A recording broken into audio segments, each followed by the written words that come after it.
Assalamu alaikum. Hi guys. I just wanted to share with you one of my favorite books. This book was probably the single biggest influence in me becoming Muslim, apart from actually the Qur'an. It really showed to me that I could be Muslim. It kind of bridged the gap between New Age spirituality and Islam, and it was really pivotal in me actually taking my shahada and deciding to become Muslim.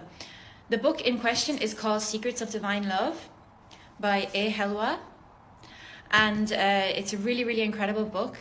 I know there is a little bit of controversy around it being Sufi or having Sufi influences. For me, I literally don't care about that. And if you do, I ask you to have an open mind. I think anything that gets people towards Islam is a good influence.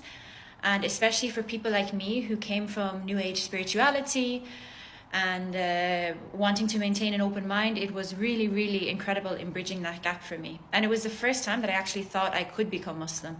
Because up until that point, even if I believed in it or even if I saw truth in it, I would still have thought, oh, but not for me, it's not possible for me. But this book bridged that gap for me, and I really recommend it.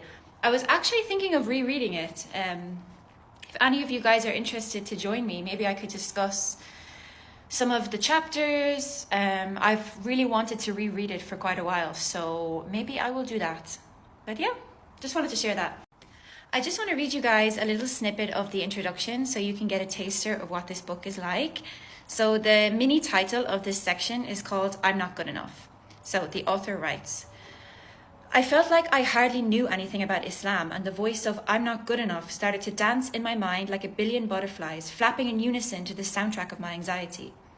I kept turning to God and saying, I'm not worthy of this task, saying it over and over again, until one day my heart heard God whisper back, I know you're not good enough. This is exactly why I've chosen you. Remove yourself even more from this. This is not something you will do. It is something I will do through you.